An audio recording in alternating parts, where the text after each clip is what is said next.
Who were our two note-taking students last week? Me and Haley, right? I don't think so. No, that was Oh, no, we yeah, did that's right. ours. Sorry, that's the week before. Two? Well, The two at the table. it's Isaac and Okay.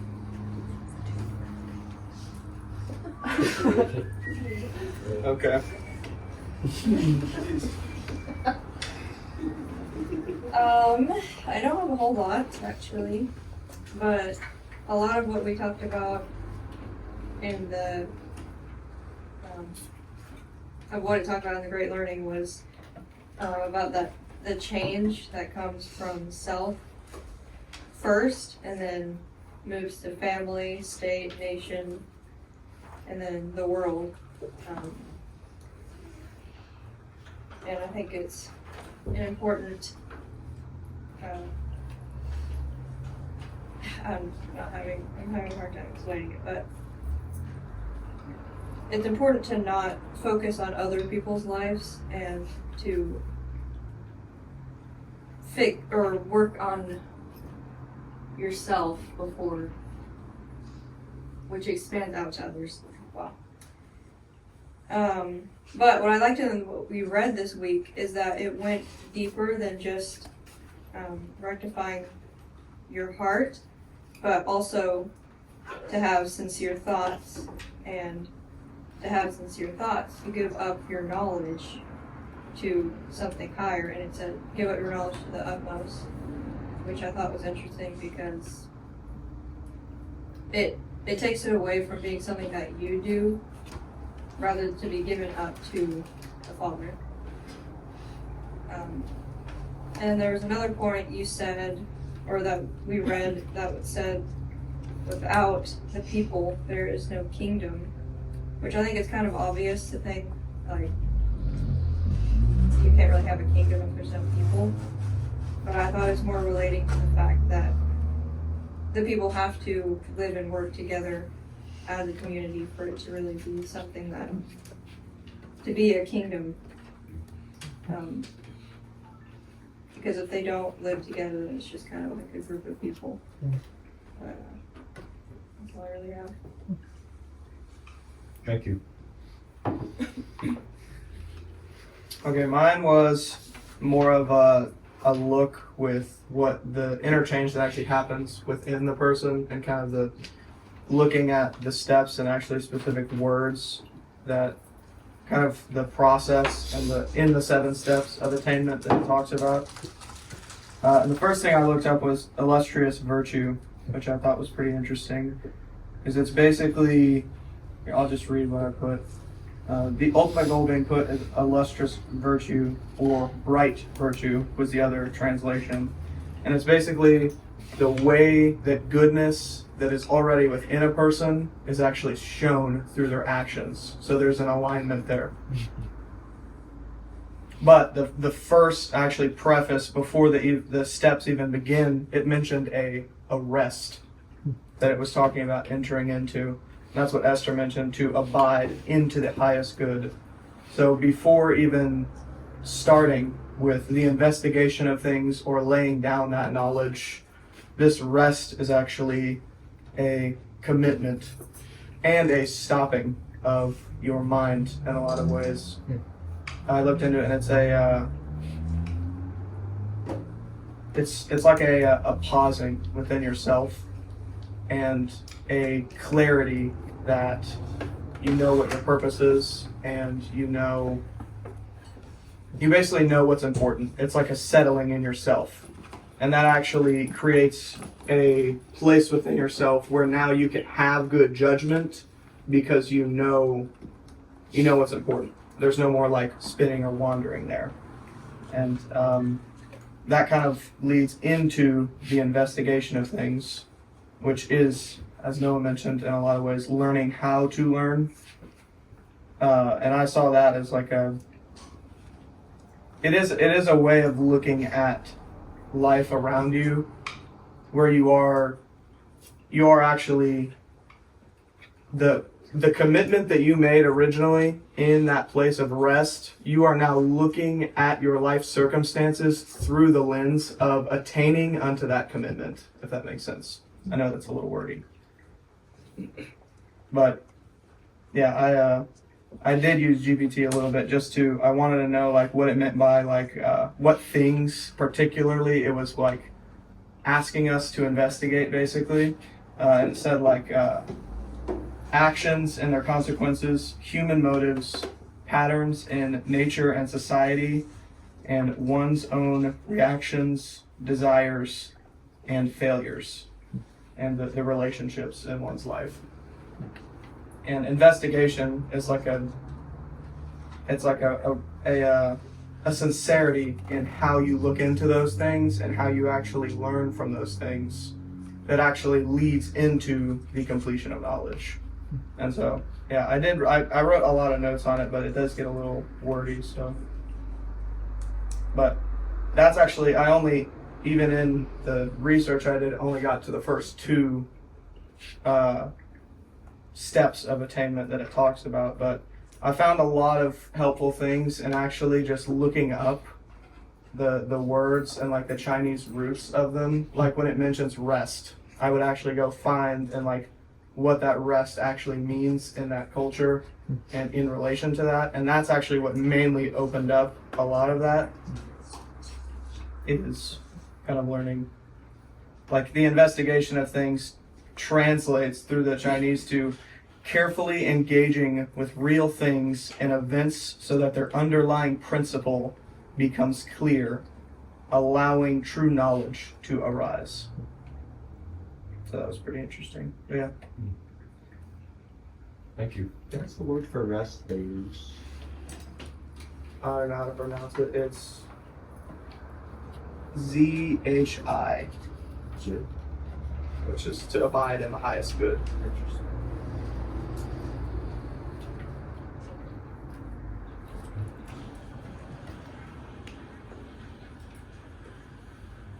Who found this week's reading a little difficult? Patty, put your hand up. She was gonna, and then she saw no one else did it, so she put it I back had a down. hard time.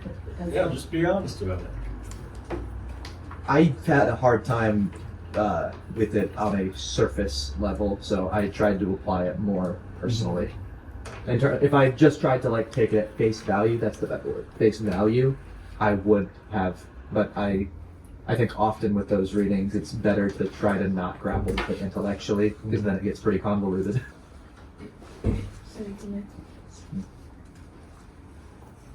felt like it was pretty straightforward. That's good. He's like the yawn player. I'll raise my hand. I think it's kind of tricky. I mean, it depends on what kind of tricky you're talking about, because I mean, I don't really know. I think it was tricky for me in the way that I didn't know how to generate my own thoughts about it. But that's for a lot of things with me. So Yeah, I'd like, and this is a,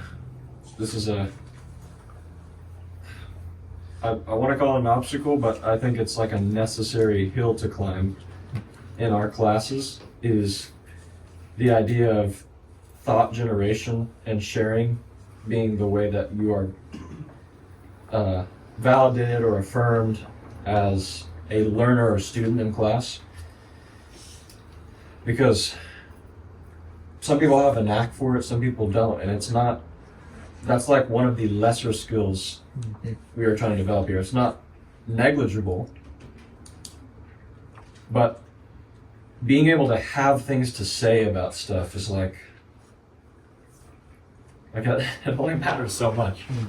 What we're teaching here is not something that you should be able to consider yourself well versed in. It's meant to change something in you, like the way that you live, actually.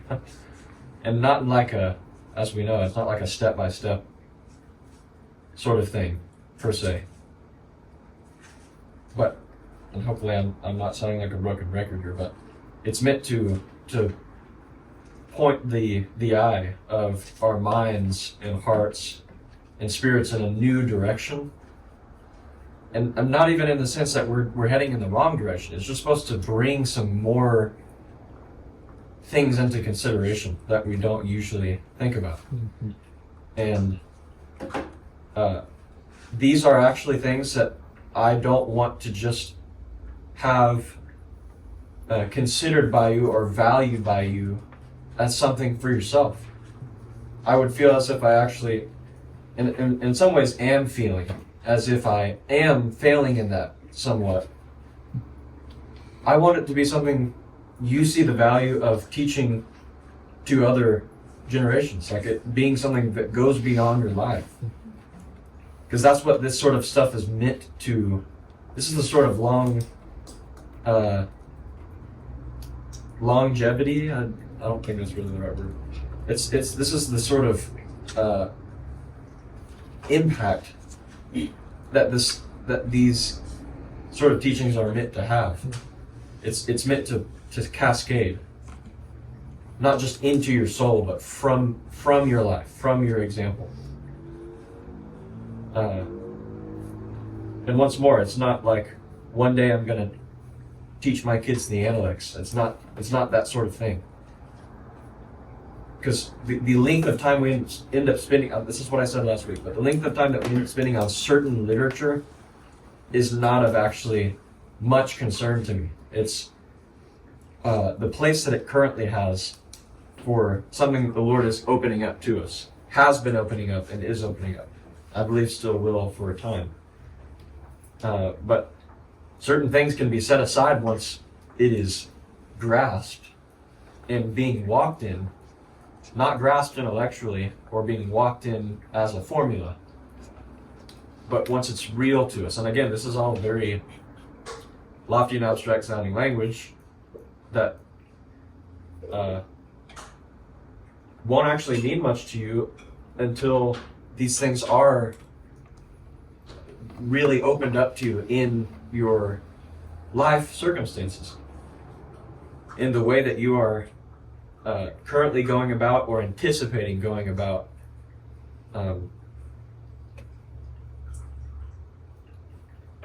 certain relationships in life. And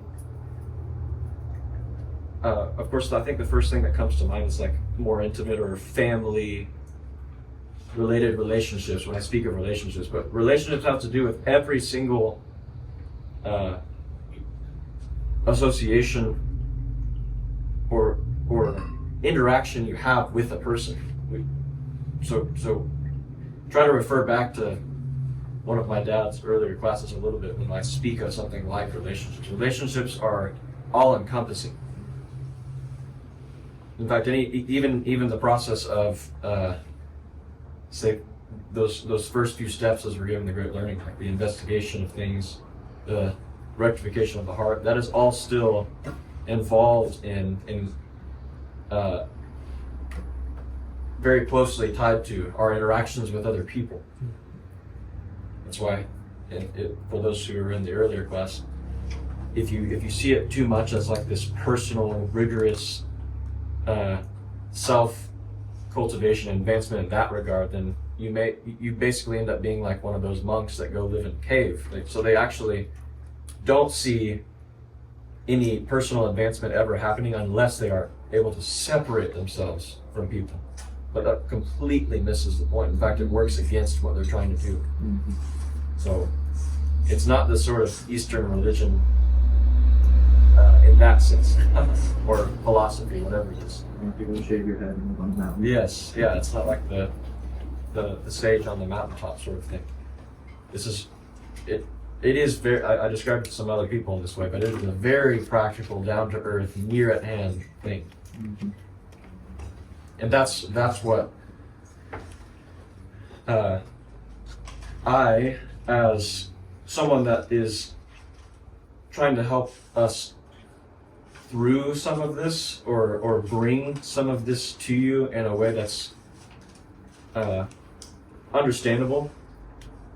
That's the thing that I'm really trying to come to terms with, is the immanent and down to earth nature of it, which I feel that's where I'm feeling I've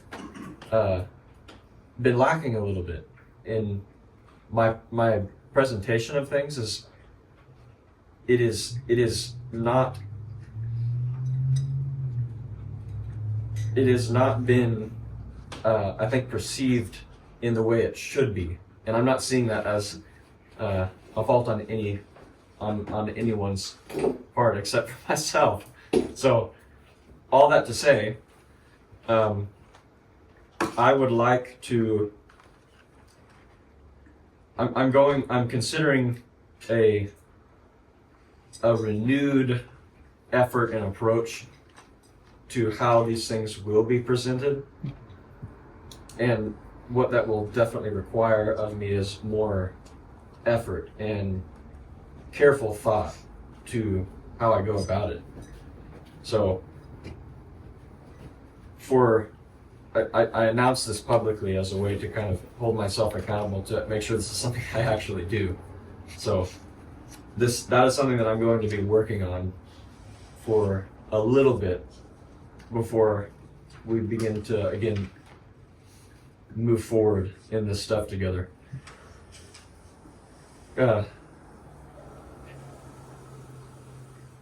So consider it in this way. I would love if you were able to have the same kind of interest that I have in these things, but I don't expect that. And I don't even I don't even think that will be the case for every single one of us. And that's totally fine too. And again, things happen in seasons, so the way that you consider things, even these things, in this season of your life may be different down the road. And again, that's not like an expectation I'm holding against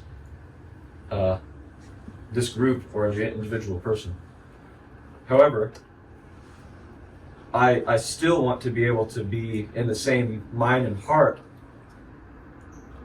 as each one of you regarding the place and importance that these things have, whether or not it's a personal interest to you. Bless you.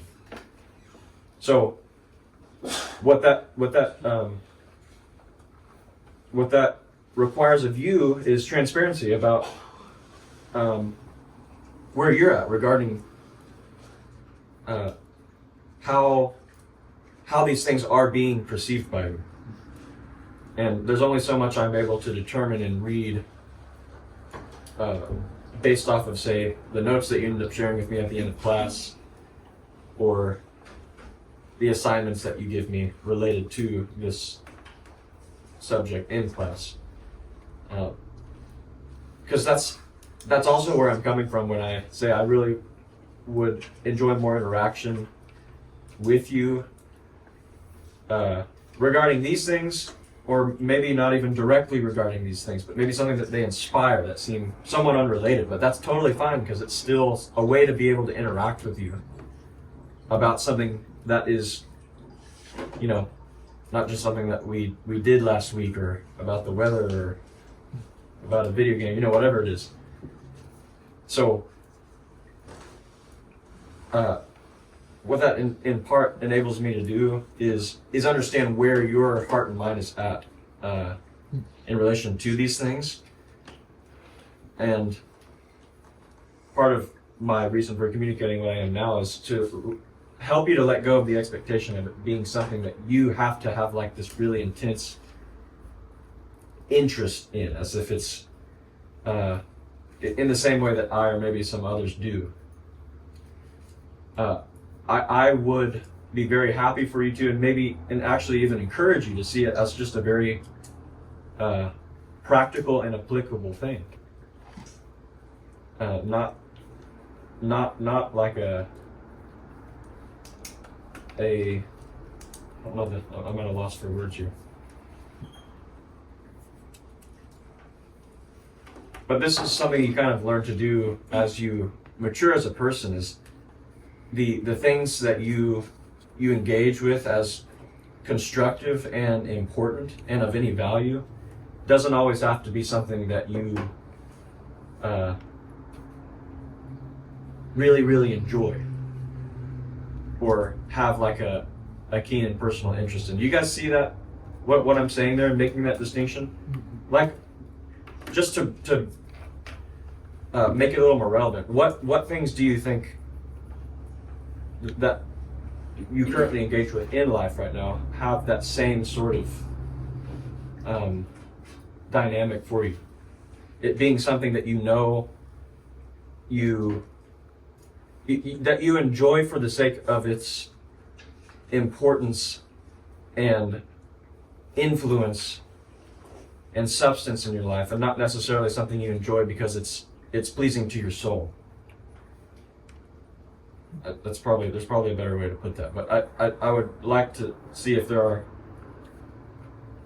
any other examples of such activities or subjects in your life that are of the same kind of dynamic for you. I think the Lord has kind of taught me that through my doula and midwife studies recently. That being, I mean, it is something I enjoy and I have enjoyed, but He's kind of brought out a bunch of different things to teach me through it, and something I find important. And it's hard, and sometimes I wish I didn't have to do the schooling or whatever it is, but I think that's something, at least in my life, that's similar to that. Thank you. Mm-hmm.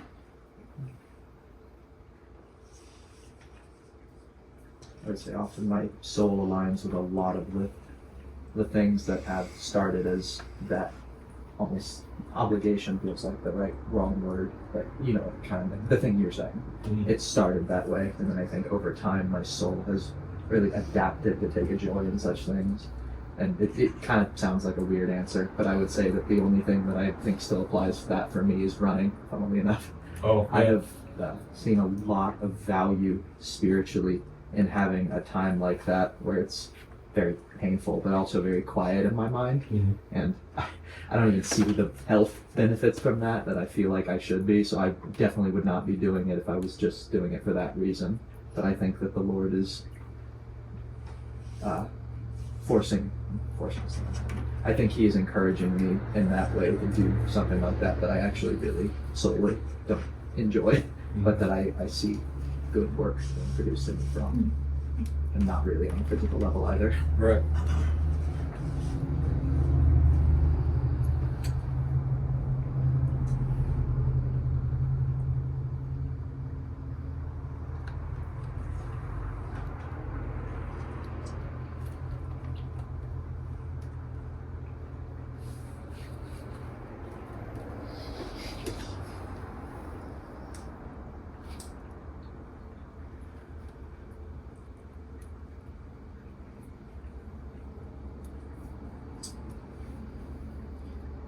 This is kind of a strange thing, but I almost see that kind of thing with writing poetry for me, because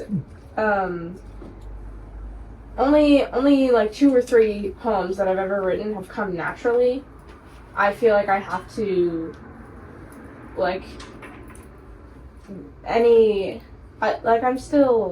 I'm very much in a process of learning how to write poetry, but it's almost like a struggle for me to try to write that kind of thing. I don't know why, but I think it's also, well, maybe it's because of that I'm still learning how to access what's actually in my heart. So I guess that's why it's a struggle, but that's also why it's something that I enjoy, because I know that it's working on me. Someone else have a shared experience with writing poetry, or maybe even any kind of creative an art of any kind, it being this mixture of a joy in knowing that you're making something and you're exercising the creative mind, but a pain because of a host of things, like engaging in the process itself, and the possibility of failure and judgment that you hold towards yourself and that you expect from other people. That sort of mixture of experience and emotion is something. Is that common enough for everybody? That's definitely how I feel when I do type. Oh, really? Yeah, Interesting. because it's really hard, Yeah. but I really enjoy it, Mhm. and I love to have something finished, and I especially love to give those things to people. So I think that when I'm thinking about doing that for someone else and not myself, then I can do it a lot better. But still, there are times when I'm doing it, and it's just so Yeah. hard. I also feel similar, in a similar way to that. Like, I feel like it kind of does help me just quiet my mind for a little bit and just take some time to not be thinking about everything and just like consider things, but I guess like meditate on things. I like the aspect of it, of the activity being one in which you are, you have other people in mind as an inspiration for what you're doing. I think that could translate very well to much of what we have been studying here together, based off of some things I mentioned earlier regarding it having to do with much more than yourself. And that's an interesting thing to reconcile even with what we looked at this week and how it seems to begin with the cultivation of self, the rectification of one's heart. I don't know if I have mentioned this last week, but the way that writing is translated and the words they use are kind of funny to me. The language is very it's very verbose and Old English. I did have to But- reread it a couple times for that reason. Yeah, I wish there was a better translation, but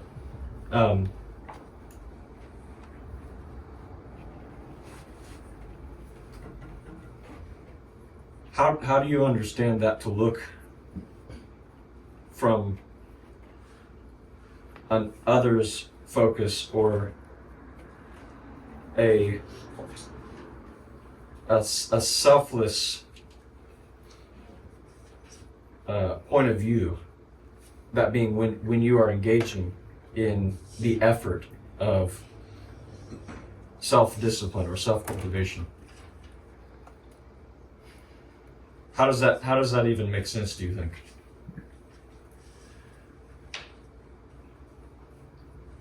Because can't you or shouldn't you be focused on your own strengths and weaknesses, your own success or flaws, your own self, your own personality, in order to improve it? Because isn't that the way that things would necessarily go in the act of self-cultivation? Like, go ahead. Sorry, I'll let you finish your description. No, go ahead. For me personally, with a lot of these things, and I touched on it a bit in our prior class, but I start this, I think, with my family, because it's the easiest scope for me to kind of comprehend. I feel like a cog or maybe a gear in the machine of my family, if that makes sense. A lot of the cultivation of myself and a lot of the changes in my inner man and in my thoughts and in my heart, I actually see contribute to the culture of my family. And so while it starts within me and it is self-oriented, my focus is not often on myself, because where I look for the fruit of such efforts that I put into my own life, I seek those fruits outside of me. If I can see such things produced within the culture of my family, in the interactions I have with my siblings, and the time we spend in the living room together, I think that is to me the fruit of my efforts, the proof of my sincerity. And I see that if I can make my cog spin more efficiently, if I can have my gears fit into another person's gears more adequately, and the entire machine can run better, then that is my purpose.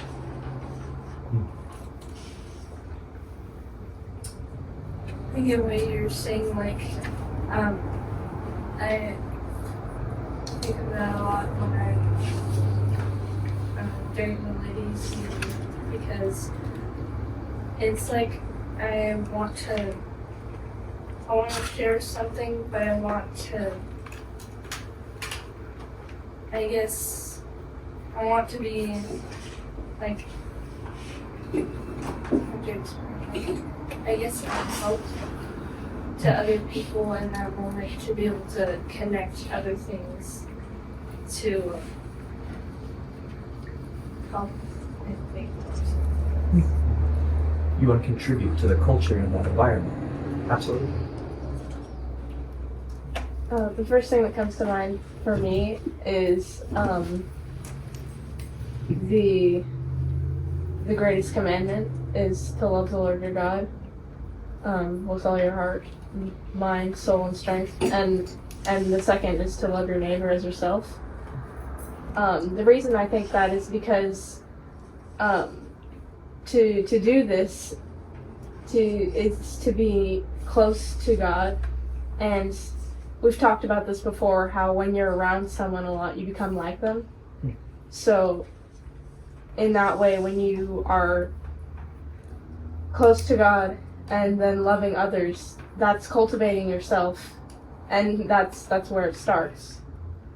So I also thought of that because I've been learning that relationship with God is pretty much the root of everything.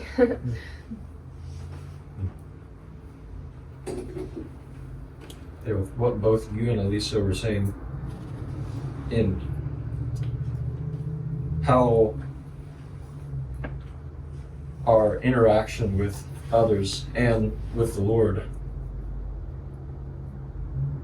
is what shapes our character. That's the setting in which the self is cultivated. The heart is rectified. Not that there isn't a place for the silent meditation or prayer that one has in one's own time. But even that is not something I think that is distinct from the way that we draw closer to the Lord. So you are truly, in the process of self-cultivation, you are never alone. It ties in a little bit to a discussion we were having in the last class, and I almost mentioned it, but there's an analect that is very short, but in this same sense gets to the point. In fact, the very point that we're making, it's in 425, I think, and it says, virtue is never alone. It always has neighbors, or is bound to have neighbors. So, in the development of virtue, or that light which is in us, the life that is in us, you could even say the likeness to the Father that is in us. What does that require? It doesn't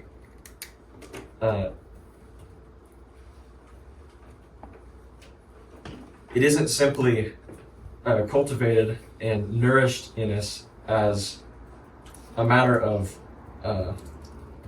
personal or individual and isolated effort. It is something that must be drawn out of us.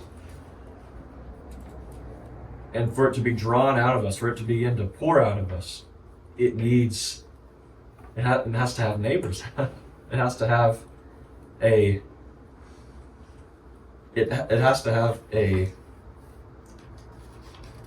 I'm trying to put together in my mind a physics analogy a little bit.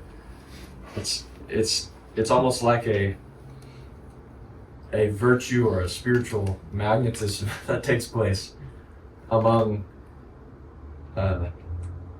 people that are of the same heart and mind. It's not as, I mean, the way that even that intellect is often translated is the light of your virtue will always draw people to yourself. You like that I said people? Okay. But you can look at it from the other point of view too, because I think that's partly true. But in the same way, you are something is being drawn out of you from others. That is the way that virtue, that this life in you is cultivated and is made manifest, is made known. Like, even think about what God's heart is originally for having a family, having a people. It's almost in a way that something may be drawn out of him, in the same way that something is drawn out of those who he calls his own, his sons.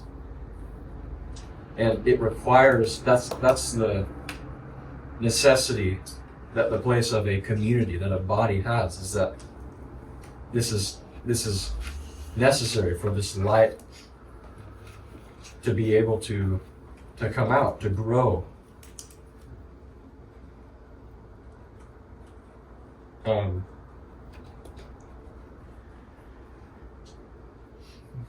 And this is a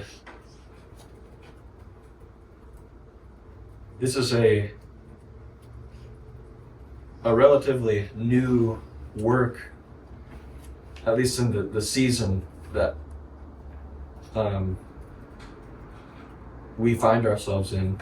Like, even like just thinking about this in the context of so many biblical accounts of God's people or certain individuals, there's always been this sense of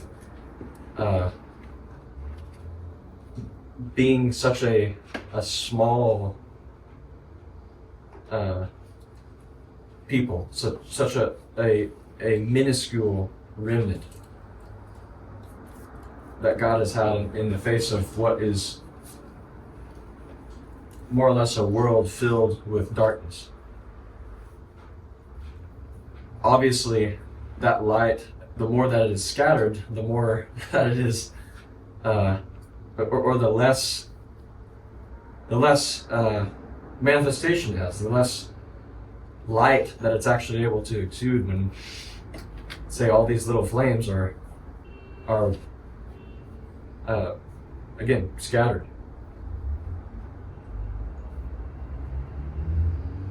And that, I think that same this darkness I'm sure we'd all agree, is growing. It's thicker than ever, and the infiltration of the enemy to bring division and scattering to God's people is more adamant than ever. But at the same time, I think the newness of the season we are in, as I'm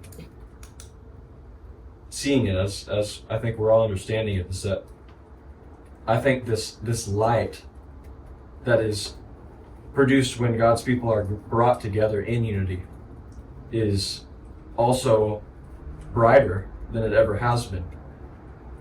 And it's growing. And so, the way that we connect everything that we've been saying so far, or one way we can connect it, is to see that progression as it's outlined in the Great Learning, as we read it this week, from beginning with the investigation of things and the rectification of one's heart, all the way until peace, tranquility, or order can be brought to one's whole nation. Because this is something that every step of the way we're doing as a people, as a family.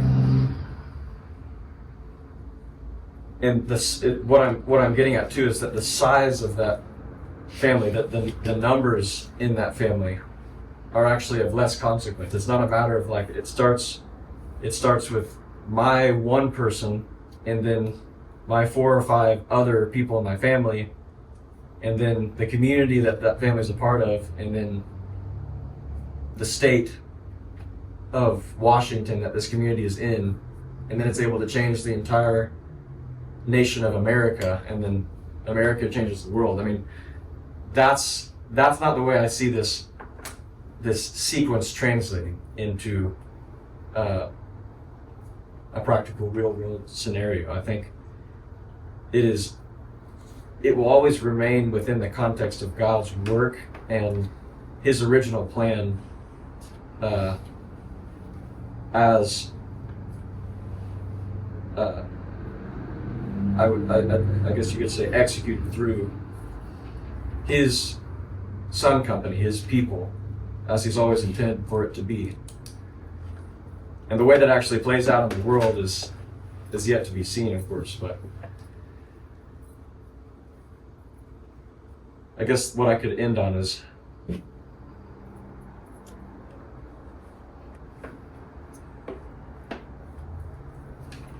don't too readily imagine what this change and this development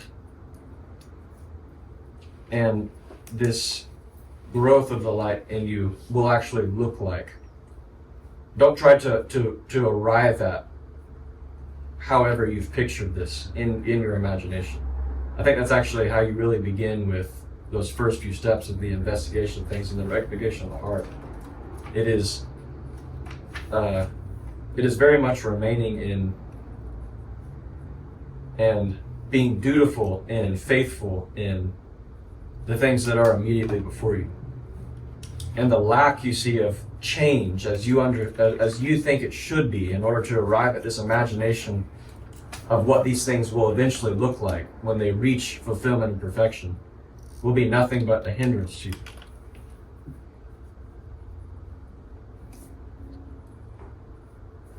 There's a reason God doesn't allow us to know the details of things that are yet to be. And there's also a reason he will show us and tell us of things that are to be, but which lack those tangible or real world, in a sense, details. And that's because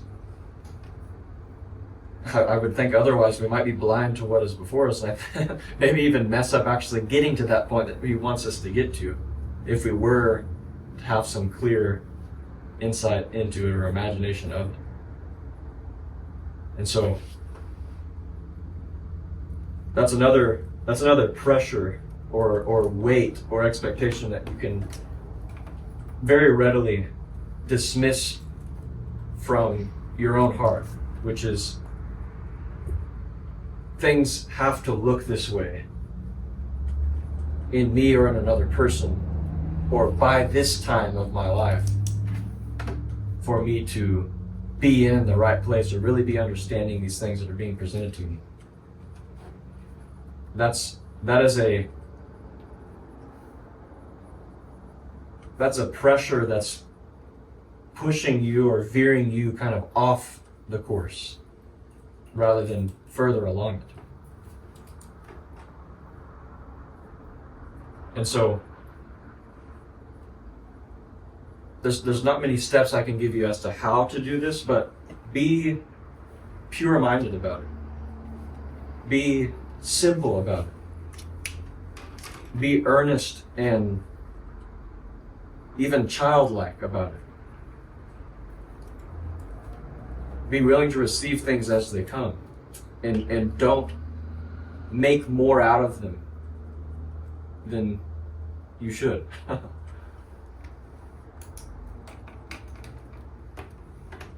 But also don't neglect or overlook what is being presented to you.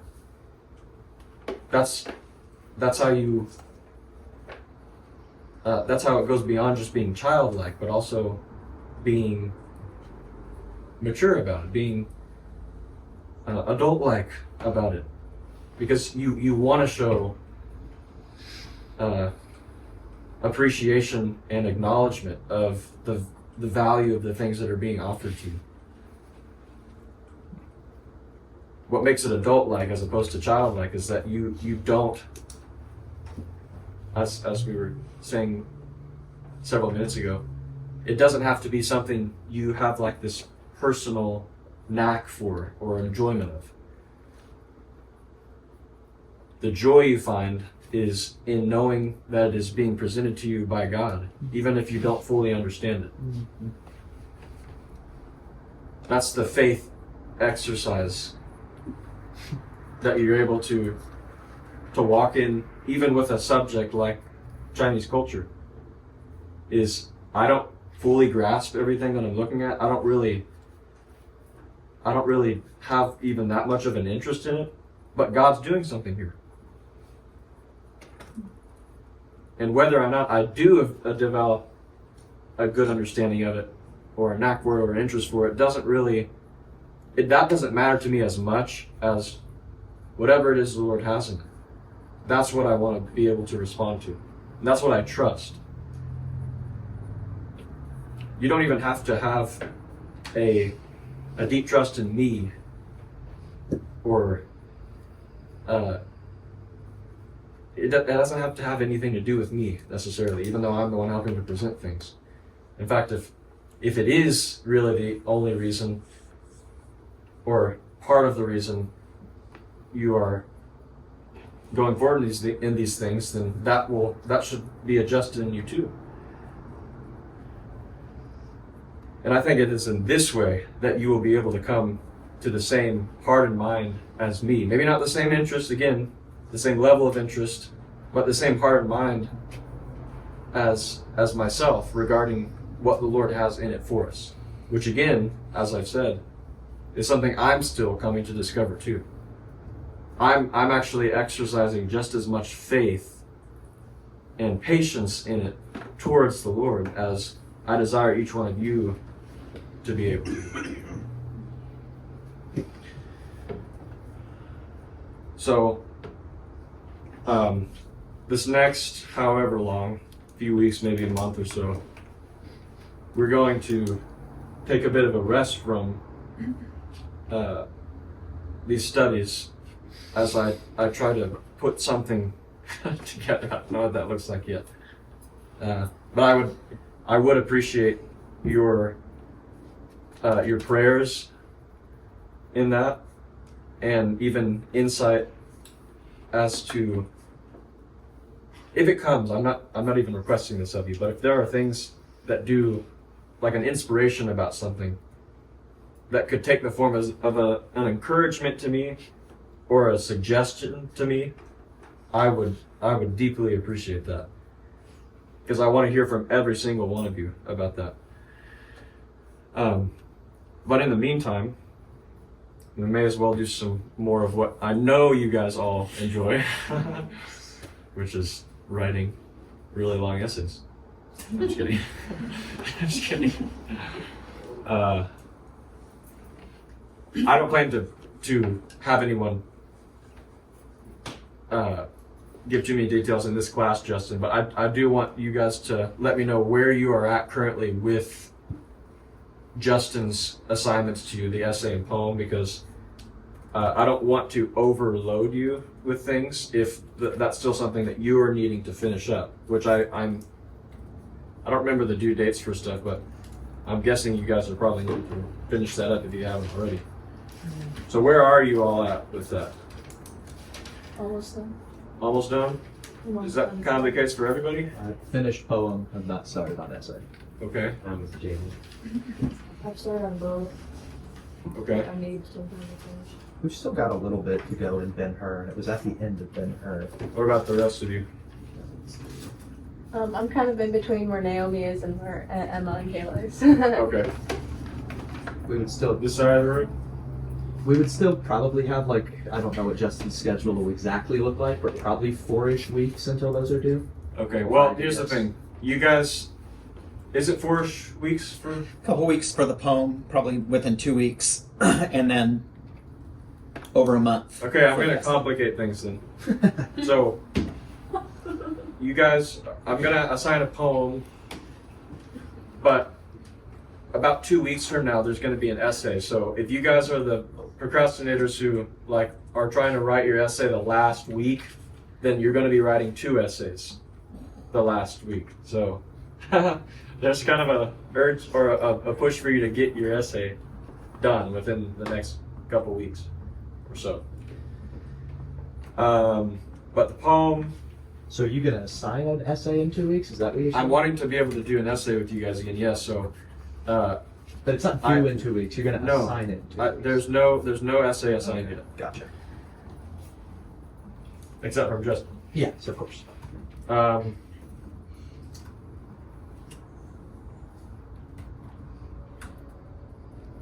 This will be, I guess my poetry assignments often are pretty broad in their prompts, but and I know if you have already done something like this, but here's an invitation for you to do it again.